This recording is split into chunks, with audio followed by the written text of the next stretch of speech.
Welcome to the Limitless Landscapers podcast. I'm Paula, your host, and today I'm with Matthew Freestone, who's going to be talking to you about lead generation for landscapers and all things Facebook ads and more. So let's go to the show. As the co-founders of the Landscaper Circle, we help you get more money, time, and freedom to become limitless. Through our experiences as fellow landscapers and our tried and tested methods, if you want help with your marketing, managing, or growing your business, you've definitely come to the right place. If you're a landscaper, garden designer, or supplier to the industry, then hit subscribe so you never miss an episode. Now, let's get back to the show. Hello, Matthew. Welcome. Thanks for joining me. Hi, Paula. Thanks for having me. No worries. So let's start. I've said we're going to be talking about lead generation Facebook ads. Why don't you first start by introducing yourself to anyone who doesn't know who you are? Of course. So I'm Matt Freestone, and I have spent the last sort of 6-7 years working as a social media marketer, working with sort of big media companies, nationwide brands. Now own and run New Leaf Media, which is a lead generation agency which specializes in getting landscapers more site visits, inquiries, and booked appointments. So I'm mainly using Facebook and Instagram, but there's a lot that goes on the back end to get you guys more calls and kind of automate, follow up, and all that good stuff, which I'm sure we're going to get into, Paula. Oh, we will. So the first question I've got for you is, why the hell did you choose landscapers in the landscape industry? Because we all know that landscapers, like my husband, have limited knowledge of computers, and also I find they're quite hesitant about Facebook ads. So why? It's a very good question. And I'm not going to lie to you and say that I've had a passion for landscaping since I was yay high. I kind of fell into it, to be honest. I had a friend who was a landscaper and started giving him a little bit of social media advice a few years ago. And then I wanted to do Facebook ads because I knew the impact that Facebook can have for home improvement businesses, and have friends who have successful agencies in that wider space. Yeah. But landscapers in particular, I kind of got mentored by somebody who works in the US who used to earn a $3 million a year landscaping business and then started an agency. And when I was considering what niche to do for Facebook ads, I spoke to him and I paid quite a bit of money to learn what he was doing in terms of how he runs the ads and what the creatives look like, what the copy looks like, all that good stuff. And then just kind of got testing. I spoke to a few landscapers and was like, look, I've had this mentorship. If you want to give it a go for free, let's see if it works as well on this side of the Atlantic as it does on that side. And it worked just the same. It was really effective at getting inquiries and good quality inquiries as well. And yeah, it just kind of developed from there.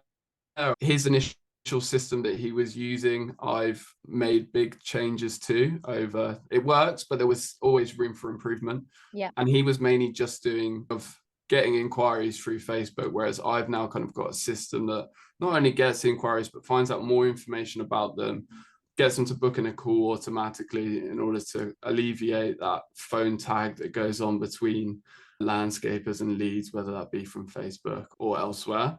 And yeah, it just works. It works just as well. And it means that I can stop landscapers from spending all their hours chasing leads and trying to get them on the phone, and they spend more time actually speaking to the leads than going, oh, I'm in the middle of something right now, and it just stops all that chasing, really.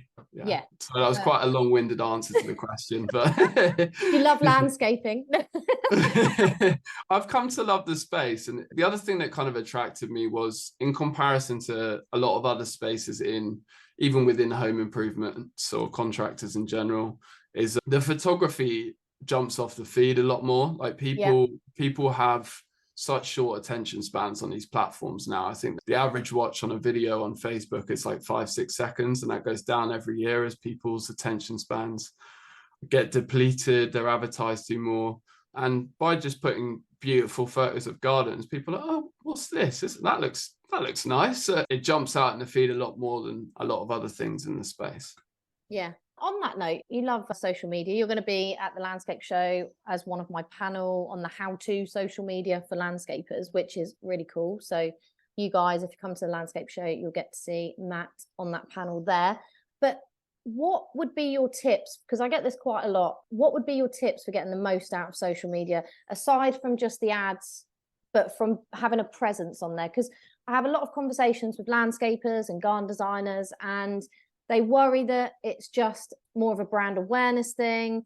They're not really getting many leads. I've got a designer who's actually getting a lot of leads through Instagram, but just on the flip side, I get a lot of landscapers who don't get anything from their social media. So they're always wondering what's the perfect, you know, I don't know, sort of to get more leads, to get more presence. Is there a specific time? Is there how many posts you should do? You know, anything on the social media side? Yeah, sure. So I would view there's two sides to social media, obviously. There's the organic and the paid, and I'm sure we'll come on to the paid. Yeah. I think the two are pretty intertwined, and I'll come on to why I think that is. And I don't think this will be controversial once I explain it, but I think all landscapers should run some form of Facebook ads. But let's park that for a sec and we'll go we'll discuss that. Yeah, we'll come on to that. We'll stick with organic right now. So in terms of people not getting many leads from social media, the way that I view the organic side is you're showcasing your best projects, but people are going to go to your page, and your goal of people going to your page before they even book in with you is to get them to feel like they know, like, and trust you as much as possible. So one of the things that I've seen people doing really well is, and if you're open to this, I can't recommend this enough, is actually putting a face to your company. So the landscapers that I know that are doing the best with Facebook are happy to put videos on their page of themselves talking about projects they're working on, talking through just making it as valuable as possible, saying, like, I don't know, when choosing someone to do your garden, here's the 5 costly mistakes that people typically make. It's not about yourself. You don't go at the end, oh yeah, and by the way, if you just book with us, you won't make any of these mistakes. Like, it's just about giving people value and feeling like they know you, because if they watch that and they watch other videos of you, I'm not going to go through hundreds of examples, but if they come on your page and they see photos of nice projects, they see nice transformations, maybe you have a few reels, or I'm not saying you have to do TikTok, but if you have a few videos of the transformation, like I've seen videos on TikTok that are really well done in terms of like 15-second transformations, and they can kind of get an idea of what it will look like at the start and what it will look like at the end. But it's more just posting stuff like that so they can see your projects, but also videos of yourself, videos of clients of yours. Like, obviously everyone collects reviews, but I would say that video reviews, one, they're so much more valuable, and hearing people talk about the project as opposed to just reading is so much more engaging.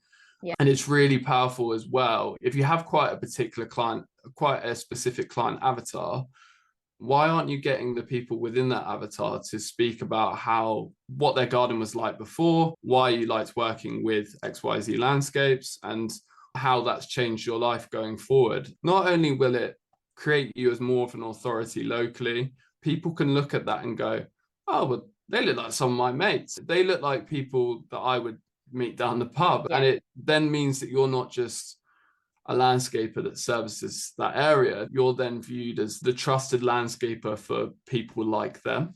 Yeah, that's a good point, actually. Yeah, I always bang on about people putting a face to their company, but so many people are worried or scared to do that. Yeah, but I think it's really important so people do get to know, like, and trust you. Definitely. And it even goes as back as simple as the amount of landscapers. I think, like, cover photos on Facebook, for example.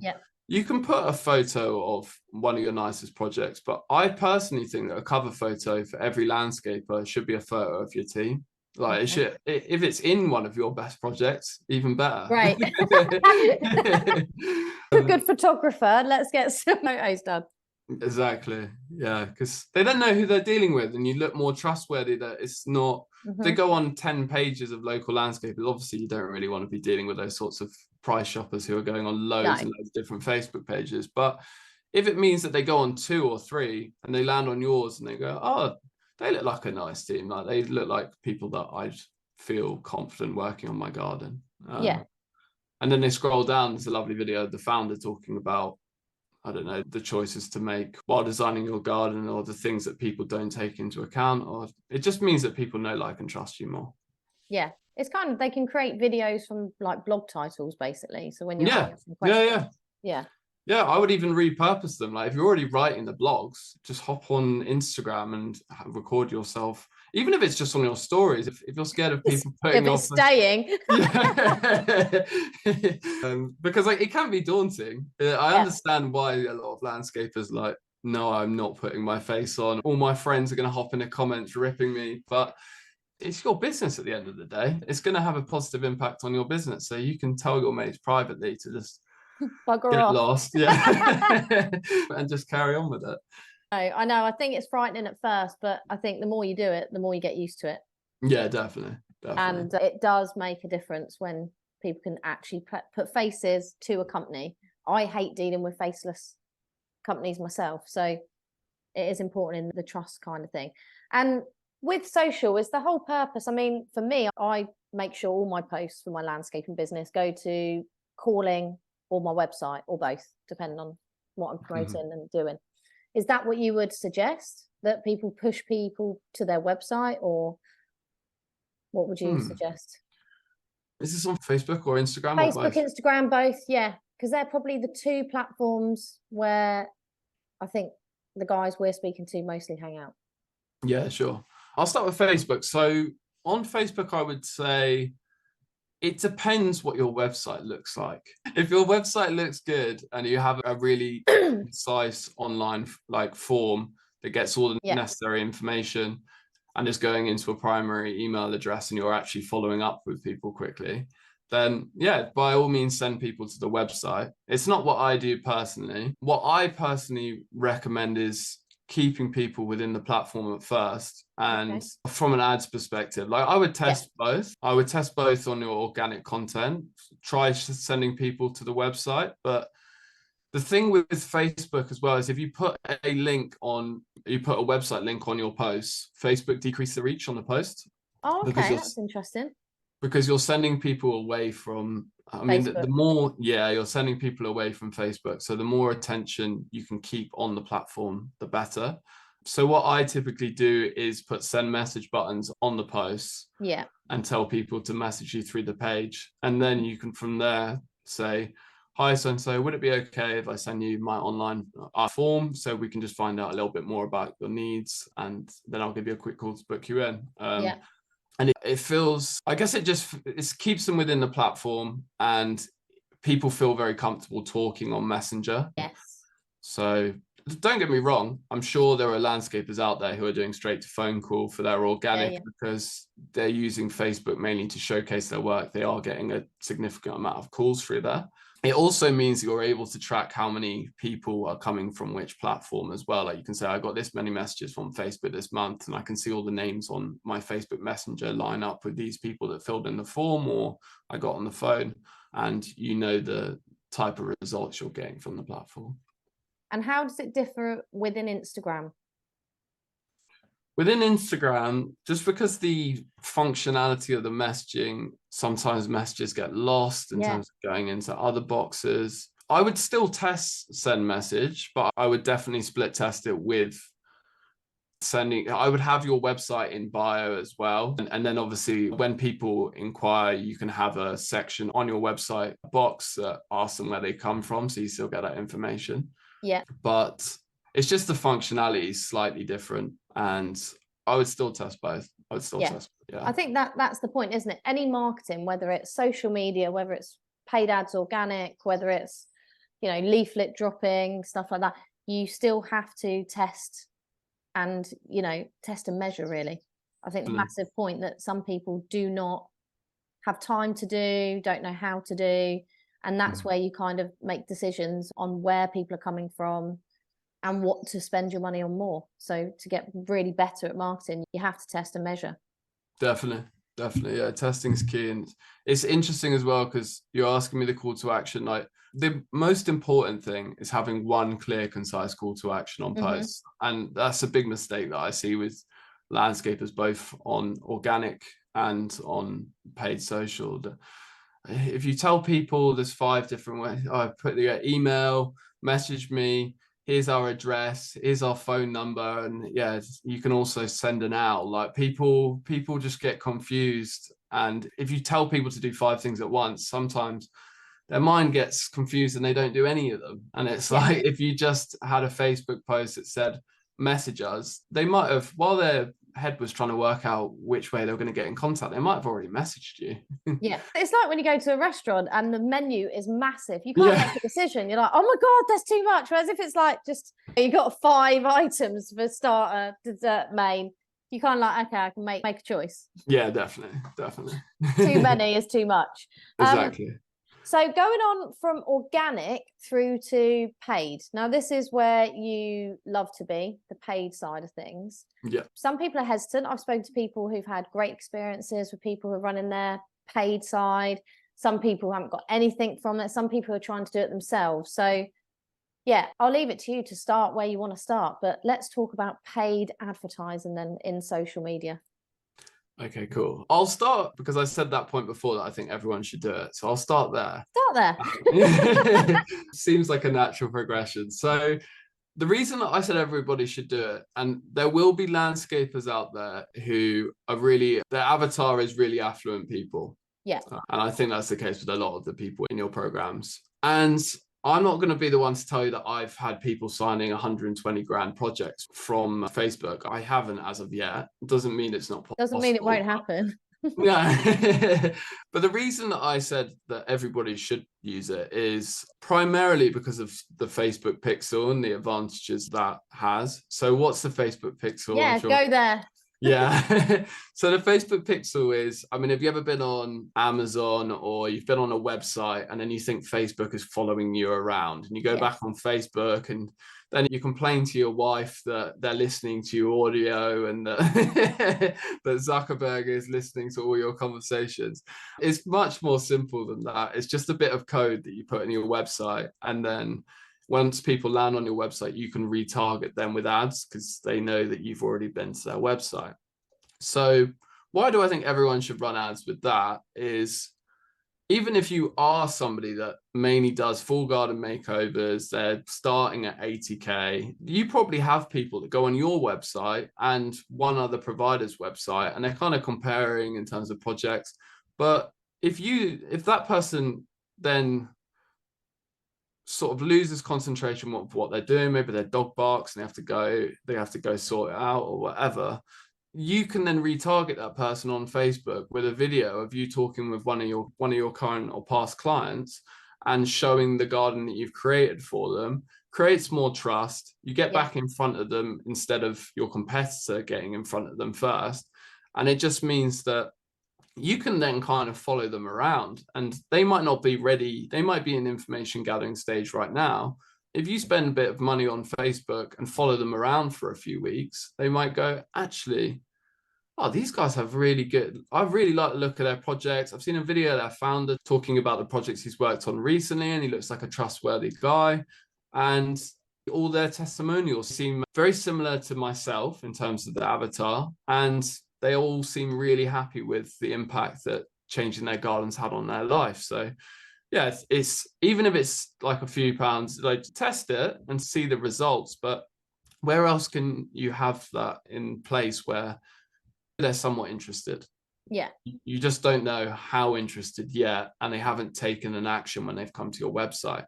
But that doesn't mean that they won't in the next week, month, year. And you want to be the person that's giving them valuable content, building that know and trust factor, and then being the person they go to once they do decide to move forward with their garden. I think you're right. And remarketing is a massive thing that not many people get into, but it's kind of one of the easiest ways to retarget people who've actually been on your websites that are actually slightly interested to massively interested, depending on how long they've spent and what they've been looking at, etc. So with the Facebook pixel, it's on your website. Get your web developer to do it, or you do it, whoever, whatever. Get that on your website. And then how long do you have to leave it to gather this information is my question. In terms of? So before you can start running ads after. So say I put it on there today, it's on my website from today. when could I then realistically start running retargeting or remarketing ads? Yeah, that's a good question. So, I mean, you could start running ads whenever you like, but like I would recommend, it depends on the level of traffic your website gets. Yeah. If you're getting thousands of clicks per month, then by all means start running ads straight away. You might find if the problem with doing it straight away, if you're not getting a lot of traffic, is you're at risk of really pissing some people off, because if you don't have enough ad creative and you don't set it up in a way that you're only reaching a certain amount of people a certain amount of times, and if you show the same video testimonial to little old Jane 15 times over the space of a week because you've only got 10 people in your audience, she might not come to you. She might send you a message saying, can you guys leave me alone? But if you have a lot of traffic, you know these people are interested, you may as well give it a couple of weeks if you want to build up like a few hundred clicks, and then get running. The thing is, the less traffic you have, the less you need to spend. If you're only getting, let's say, 200 clicks to your website every month, you might only be spending like a couple of quid a month on each creative, and you'll probably get in front of the right people. If you're getting thousands of people, then you might want to spend a bit more than that. Yes, I get what you're saying. So going on from remarketing, going on to sort of what you specialize in, generate leads, how does that work and how does it differentiate? And people are probably mind blown at this point, so keeping it simple. Yeah, sorry about it. I am bad with my technical jargon sometimes. If anyone's got any questions, it's like, can you clarify this? Just send me a message and I'll be happy to say it in hopefully lay terms. I'm just quite passionate about it, that's all. That's cool. So in terms of running ads, just in general, the reason that I run ads is plain and simple, to get in front of more people locally. And the mistakes people make with ads, because I look at thousands of landscaper ads, is they make it all about themselves, and it's not all about themselves. Like, the ads that I run are really, really simple. Yeah. And there's nothing special about my ads. It's just that people overcomplicate it. So what I typically do you want me to just talk you through the— Go on, talk me through the process. Okay. And then I've got a question to ask you, so remind me. I've written it down. Go on. So what my ads typically look like is just photos of some of your best projects. So I normally run all of their full garden makeovers, because if people see photos of full garden makeovers, if they want a full garden makeover, they'll reach out. But if they also just want a decking or a bit of paving, which some of the leads are that, like, they're not all full garden makeover leads, if they can see that's part of the full garden makeover, they're like, well, if they can create that stunning garden from start to finish, then a bit of paving is kind of child's play to them. So it makes sense to advertise the biggest, and then you'll get smaller projects from advertising that. I don't really do anything in terms of writing on the ads and that kind of stuff, because I just find that it then looks more like an ad, whereas I just want it to look like nice photos of gardens. And it makes people less, like, people are so used to seeing advertisements that the second it looks like an ad, they switch off to it completely. They scroll. So it looks really simple. And then in terms of the copy, I call out the area. So if you're— one of my main clients right now is in Manchester, so call out homeowners of Manchester and surrounding areas. And then obviously I'm targeting people in Manchester, so instantly they're like, oh, that's for me, I'll keep reading. And I like the photos, so I'll keep reading. And then a benefit driven second line. So I've tested lots of different things here. One of the ones that I've used really successfully is make your garden the envy of every neighbor.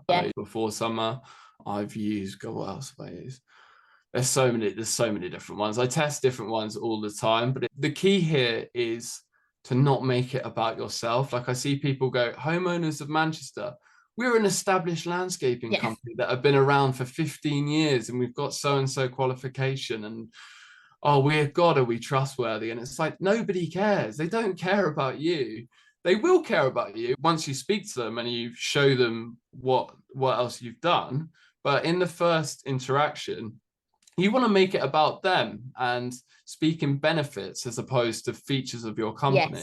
So yeah, there's that saying, I think it's a Dan Kennedy, who's famous copywriter, and he said, nobody cares what you do, they only care what you can do for them. And I think a lot of landscapers view that in the wrong way. Well, just so stop right there, because just in case you're listening to this thinking, well, what's a feature, what's a benefit? The basic thing is, a feature is like a patio.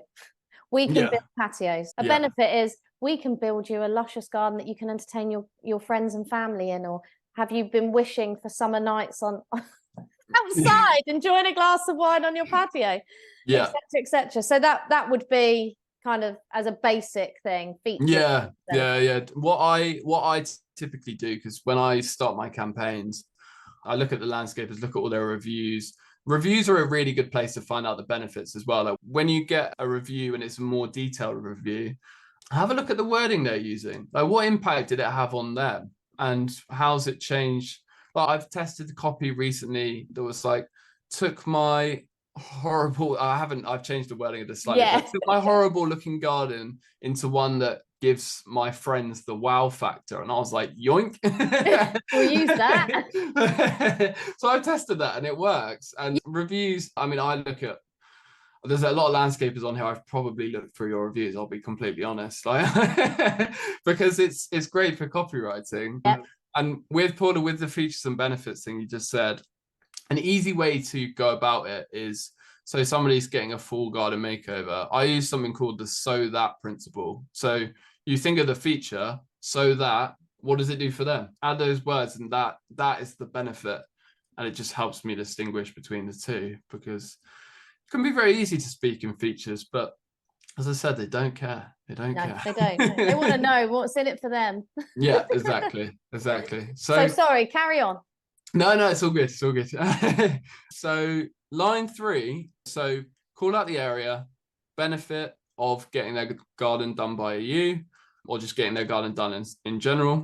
Yeah. And then I have a call to action straight away. It says, message us today for a free consultation and quote. I've tested different wording here. I have had people recently be like, but I don't want to do a free consultation. I'll get a lot of tire kickers. It's true, you will get some tire kickers. You always do, but it's just qualifying them on the back end in order, before you go out to see them, and just making sure that they are the right people for you. So yeah, the offer, free consultation, then a scannable list of services. So the one that I'm running right now for this landscape is just full garden makeovers, decking, garden rooms, fencing, driveways. And then, just making it scannable, because people aren't on Facebook to read. Nobody wants to read on Facebook. I want to watch funny cat videos. Don't know about you. I have no interest in reading a really long description about your company and everything you've done. And then just reviews. So whether that be on Checkatrade, Google, Facebook, just building a bit of social proof there and saying we've got 9.8 out of 10 or whatever that looks like for your company. And then just a quick call to action again. So message us now to schedule your free consultation. And then on the ads, I'm happy to, if anyone's interested to actually see one, just drop me a message on Facebook or LinkedIn. I'm happy to show you what I'm running that's working really well right now. But then I just have a send message button. There's 2 ways I run ads. I run message ads and form ads. So some of them, they just send a message, and other ones they have to fill in a form. Fill in a bit of a form. And then, I mean, obviously I put it out to people locally. They click through, they send a message, and from there it's just about getting back to people quickly. One of the things that I've noticed when I get on landscapers pages that have run ads in the past, and they say that they were skeptical that they work, is that people's, not only is their attention span really low on the feed and looking at ads, they also want things quickly. If they want it right now, they want to reply as quickly as possible. And I've been on landscapers pages, and I've even messaged landscapers like, we'll get back to you within 5 working days. And it's like, if they click on an ad and they're expressing interest with you, after they click send message, Facebook knows they're interested in landscaping. So over the next few days, it's quite possible that they're going to get other landscaping ads. And if you haven't got back to them, then they're going to move on. And people think that these leads are built the same as referrals or leads that that just go through Google. They find you organically through SEO and they reach out. They're not built the same. They don't know you yet. They don't like you yet. They don't trust you yet. They like the photos of your projects and they've reached out to you. It's for you to get back quickly to them and get them booked in so they don't book in with other people, because there are really good jobs you can get through Facebook, but people just have the wrong expectations of the leads versus leads that come to them through referrals. I think that's a really important distinction, because you're right. At the end of the day, a lot of the other leads you get are a slow burn. They've kind of been nurtured for a longer period of time. Yeah.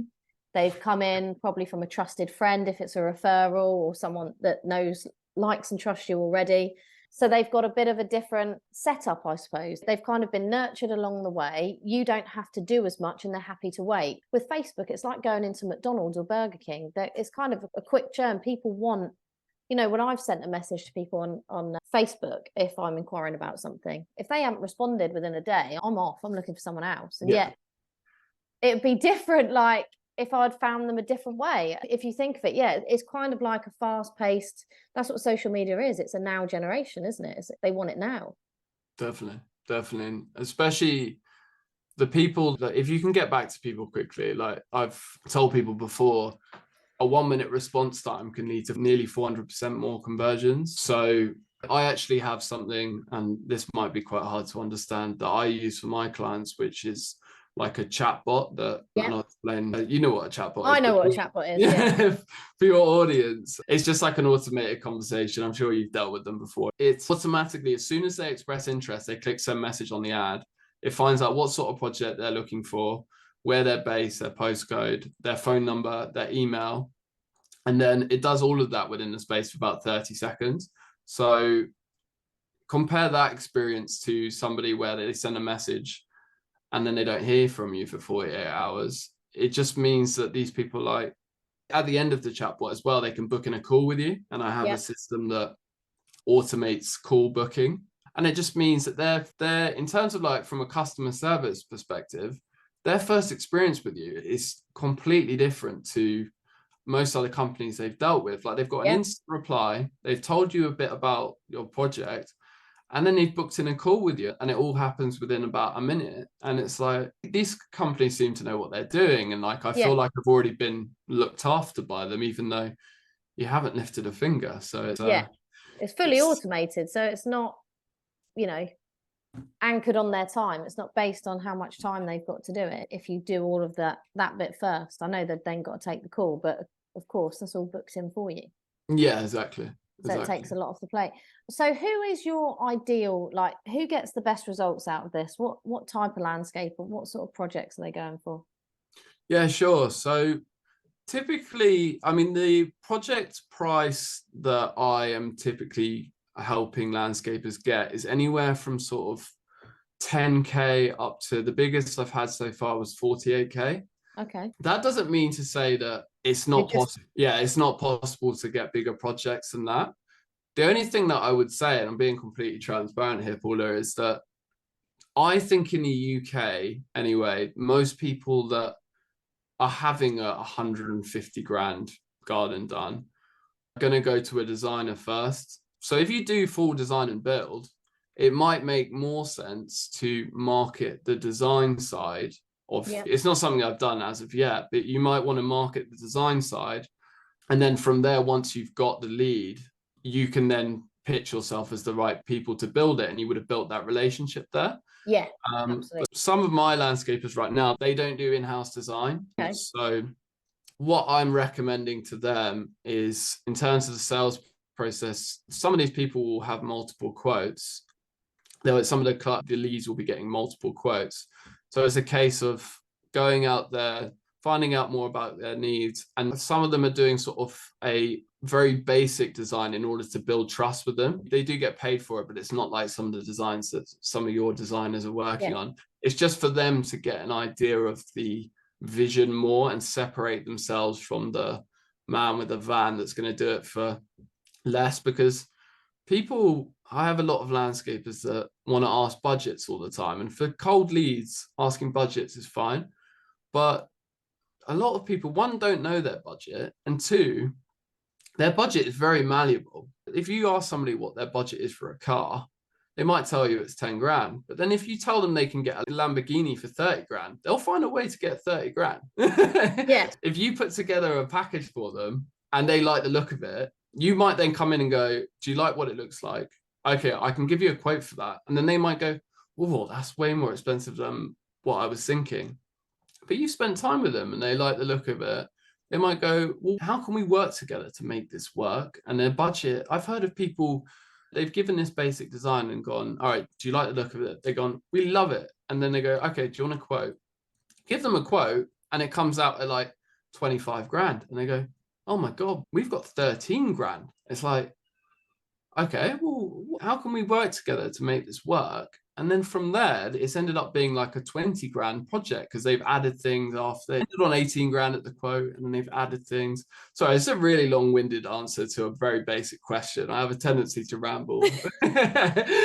You're right. I think we can get stuck on budgets when realistically, most of our clients have no idea what the cost of landscaping is.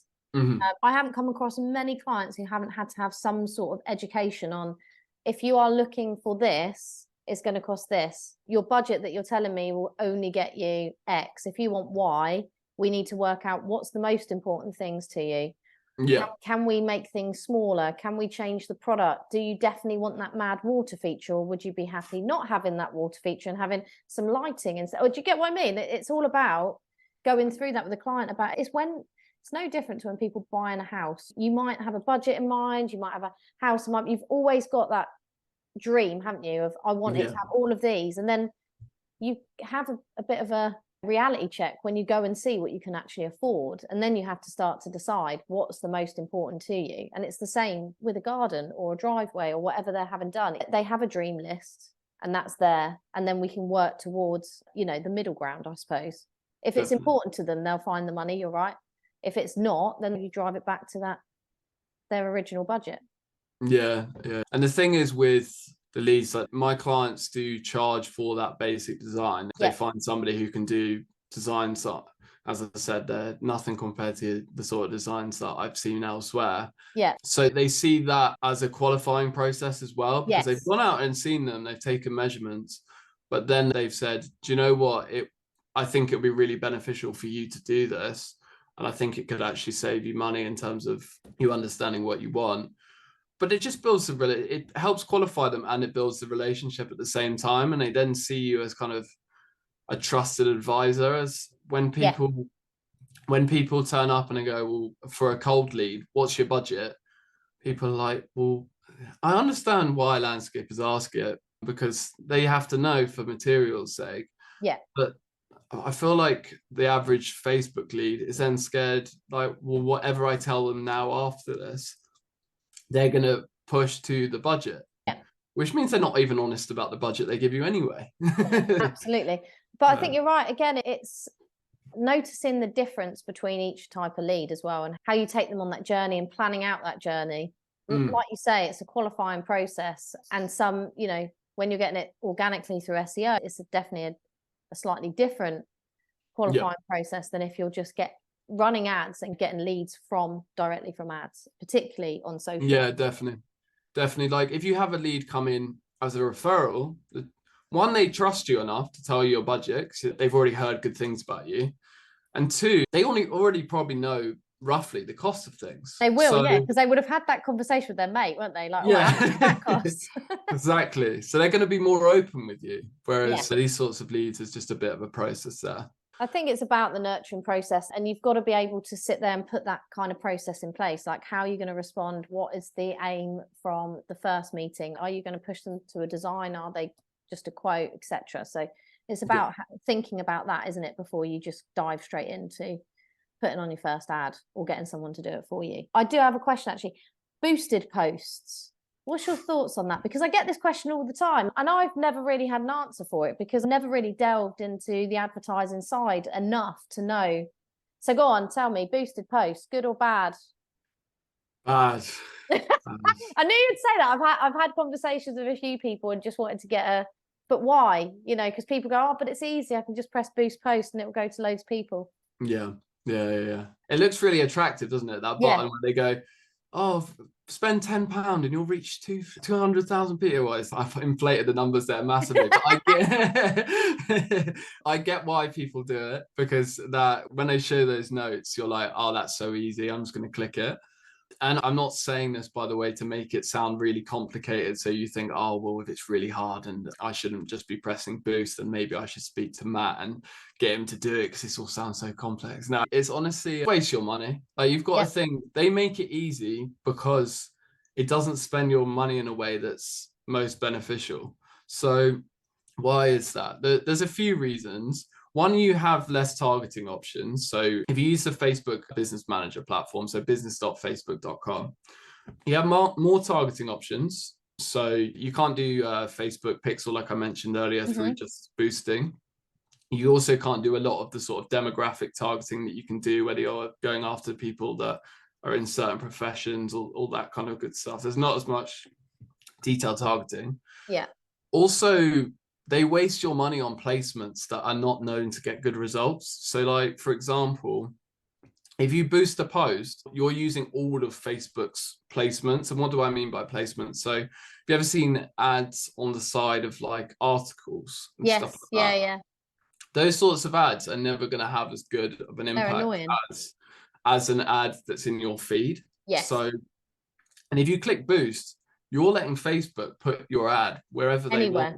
Yeah. So they have some placements which are not as effective, and they need to boost the amount of revenue that they're making from these ad placements.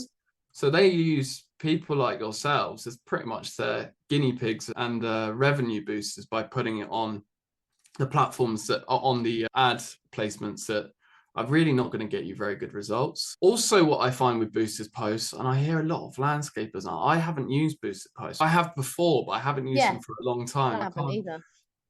I can't fully comment on this, but I hear landscapers in Facebook groups being like, oh, I'm based in Stoke and I've just had a lead in Guildford. And it's like, I don't know what booster post is doing, but you should not be getting leads that are like 200 miles away. So I think the way that it's set up, it's just no targeting, is it? So basically, they're not targeting, they're not placing your ads in the most effective places. So you might as well, if you're going to spend your money, spend it by creating an ad that's targeted. Yeah. And might generate you some money back. Yeah, it's also the most important thing for me with not boosting also is you get so much more access to data. Yes. So like with Facebook ads, it's so important that you know your numbers, and I have everything in place to ensure that all my landscapers know how many messages they're getting, how many people are filling out forms, how many inquiries they're getting in total. This many inquiries is leading to this many phone calls, which is leading to this many site visits and this many closes. And if you're doing boosted posts, you can't even really see who's reacting to your posts, and you can't really get detailed data about which one of your creatives is doing well, which one is leading to closes. And it just means that you're wasting money, basically. Yeah, you're just getting nothing from it. You're playing the lottery. You're playing the lottery. Facebook lottery or the Instagram lottery, wherever the hell you're boosting your posts these days. So tell us a bit, just finally, so we can wrap up, because I'm literally just pumping you full of information for everyone now. Tell us about Facebook. Tell us about Boost Posts. But what kind of results do you get when you work with clients? Because I think that's kind of what people want to know.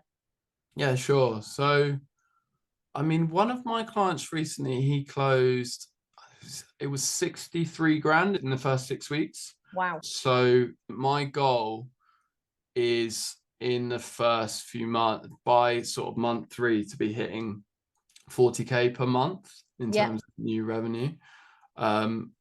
The thing is, it depends how much they're willing to put into. Yes. So, but I mean, 30k per month. I've had some clients in first month do like 30, 40k the first month, which is one of the best things about Facebook, in my opinion, is that you can get moving quickly. It's not like SEO where it's like, I'll do some backlinking on the back. And no disrespect to the SEO people, it's just tougher because it has a really good impact in the long run, but it can take a few months to kind of get going and get you where you want to be on Google.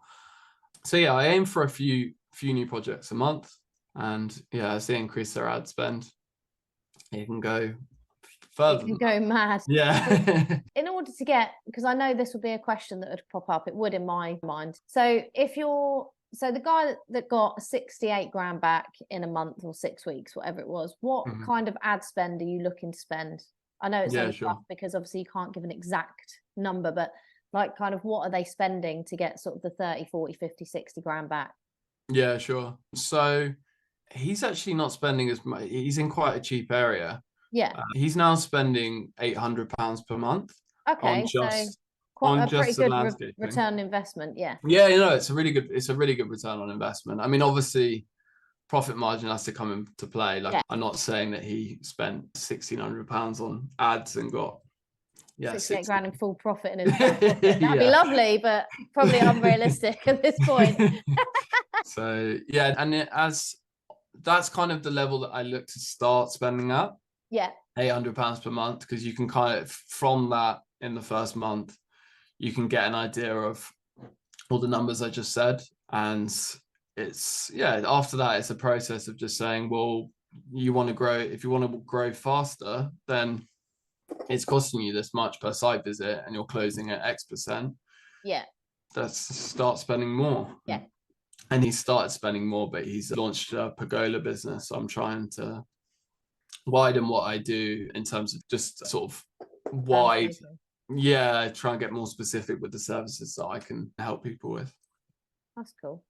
And for people, one final question. For people that say, my client's not on Facebook, because I get this a lot. Yeah, so I have conversations about this. So from your perspective, if someone says, I'm going to say, I'm a landscaper, I am a landscaper, but my client's not on Facebook, they wouldn't be there, this is not for me, what would you say? I've answered this so many times. You should have a recording ready just so you could play it. Yeah. I mean, there's over 2 billion people on Facebook. For some really high-end people, if it's mainly people come through designers or your in-house design, there'll be people looking for garden designs on Facebook. And the thing is, I have people say my audience is on Facebook, but then I ask them what their audience is, and they go, oh, they're all mainly 50 plus. And I go, the 50 plus audience on Facebook is growing faster than 18 to 24. I don't know if any of you have looked at, I'm maybe a bit younger, no offense to your audience, I'm maybe a bit younger than some of your audience, but I don't know if you've seen, my mum's Facebook is 20 times more active. She gets like 30 comments a post. And all her friends, the most active Facebook users that I know. So give it a try. Like, I'm not saying for everyone it's going to be the perfect fit, but I mean, in terms of the retargeting angle, that day, definitely put that in place. And then from there, if you see results there, you might think, well, they're coming back to me after going to my website on Facebook. So they are on Facebook. So maybe now I'll try and do some actual marketing to new people like them on Facebook. And then you've got new leads. Yeah. I completely get it, because I think I had this conversation quite a lot as well. And, you know, it was part of my theory initially, like, oh, they won't be on Facebook. But the fact of the matter is they are on Facebook. The difference is they might not click to buy a 200 grand landscaping project on Facebook, but they're going to see you on Facebook. They're going to be chatting to friends on Facebook. I know, you know, my mother-in-law and my father-in-law kind of are on Facebook. They're in their 70s. Do you know what I mean? Like, and they connect with friends, and you know, they love a comment. They're way more interactive than, say, you know, I'm 40. I just like, if you're lucky, I barely respond even to my best friend's posts. Do you know what I mean? So it's kind of, you're right. They are on there. They might not click to buy, but they might inquire there. Or like you say, through retargeting, they'll see you back on there, and then you can follow them around. Yeah, so if you give them value on there, they might not click to buy straight away, but you can make yourself the trustworthy landscaper in your area for, I don't know, the small sub area that you're looking to target that has the avatar that you're looking for. They might see a video testimonial 1 month, and then next summer be like, actually, who were that company? And then they go on Google and they come back to your Facebook and go, oh yeah, I remember these guys. Yeah. It's all about brand awareness. It's all about looking at different aspects of marketing, and it all depends where you are at the moment, where your growth is, where you're, what is your marketing budget. This is another thing I could talk about all day, is a lot of business owners don't even know what their marketing budget is, or it might fluctuate depending on how they're doing over the next few months. Do you know what I mean? So it's it depends where you're at in business. It depends what you think you could get from each one. So looking at the return on investment, do you trust someone to do it for you? Could you do it yourself? All of these things come into play, but it's really all about testing, measuring, and seeing which is generating the best clients for you. It's just part of your marketing armory as a small business. And social media is, unfortunately, whether you like it or not, it's there, it's here to stay. It's just getting bigger and bigger. I personally hate it, but I have to embrace the social media. I can't even say, people ask me this, like, oh, I hate Facebook. And I go, well, I don't love it myself. I love using it for business, but I can't say that I use Facebook much personally. No. But it's just really effective. If giving a load of scouts cookies and going door to door was the thing that was getting my landscapers leads, I'd have an army of Girl Scouts going out with cookies. But it's not times have changed. Yeah. So it's just because it works. So the audience is there. Yeah. Well, I've loved this episode of the podcast. I could talk about Facebook marketing, social media all day, because it's just so interesting and there's so many different perspectives we can take on it. But if people want to get in contact with you, I am going to put all the information in show notes, but how's best to get in contact with you if they want to ask you questions, or basically pick your brains or get you to work with them on a Facebook? Yeah, sure. So the best place to get in contact with me right now is on Facebook or LinkedIn. So I'm just Matt Freestone on Facebook. My website is currently under construction, so I'll be coming soon. It's coming soon. Matt Freestone on Facebook or LinkedIn is the best place to contact me right now. Cool. And you're going to be on my panel, like I said, in September 28th at the Landscape Show in Birmingham, NEC, where we'll be talking about lead generation and social media again. Probably a bit more interesting because there's going to be a panel of us discussing. So I'll be interested to see if there's any alternative views on these things. So come and join us up there. And so I will say goodbye. Thank you for coming onto the podcast. And I'll be seeing you in September. Can't wait.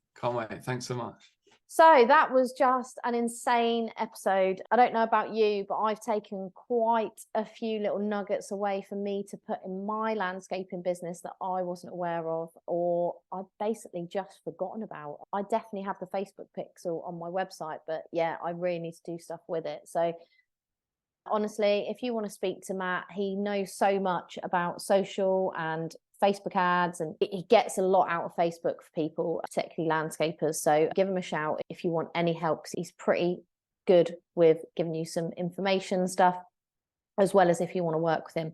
Now, if you are looking to put together marketing plans or a strategy going forward, or even you're thinking about winter prep, I know I keep banging on about it, but I've had 5 winter prep calls now, which have gone really well. Everyone has taken something from it. And I'm not pretending, a bit like Matt said, it's simple stuff, but people forget about it and they don't do it. So if you want to book a winter prep call, I have released two extra ones because the first 5 went so well. And we have got, a few days left of July. So there's 2 available for 2 landscapers or designers that want help preparing for winter, and not just winter, going forward in their business next year and beyond. So DM me or email me. Everything's in the show notes. I also have that free goal setting worksheet that you can get your hands on, because we do have to start planning for next year going forward. And that's not just marketing and sales, that's goal setting. That's looking at growth in your business and really planning forward, because if you don't plan, then you're going to prepare to fail. So it's just a thing that we need to start doing earlier rather than leaving it till the last minute or leaving it till January, because by the time you've planned in January, by the time you've started taking any action, you're probably into February, March at this point. So start thinking about it now. I would say it's in the heat of summer and the height of summer, so you're really busy. And yes, we are all busy, but it's not that great summer that we're having down in the south of England. So you might actually be rained off more often than you're out landscaping. So yeah, give me a DM if you want to grab one of those calls. Like I said, only 2 available as I record this on Monday. So, and if you've got any questions about marketing, Facebook, growing your business, anything, reach out to me or to Matt if it's social media. And do think about attending the landscape show in September. I have a how-to stage. We've got 4 talks on there with 4 different panels talking about everything from specifying products to what makes a successful business, to lead generation, to social media and everything in between. So it's going to be fun, it's going to be interesting, and more importantly, you're going to take something away to put into your business when you leave there. And that's September 28th. I'll put the link to book your ticket to attend in there as well. And then next week I will be having Jeremy on the podcast from the Landscape Show, and we'll be talking about exhibitions and what it does for your business and why possibly you should think about attending them. So that's it for this week. It's been a fantastic episode. I hope you've got something from it. Please, review the episode, click like on everywhere we are. Go check out the Limitless Landscapers podcast on Instagram, or the Landscapers Coach on Instagram as well, or both. And do leave us a 5-star review if you are listening on Spotify, or an Apple review if you're on Apple Podcasts. Leaving a review just allows me to get in front of more landscapers, designers and horticulturists that might need the help that this aims to give them. So I hope you've enjoyed this episode. I've really enjoyed it, got a lot out of it, and I hope you did too. So thanks for listening, guys, and I will see you next week on the Limitless Landscapers podcast.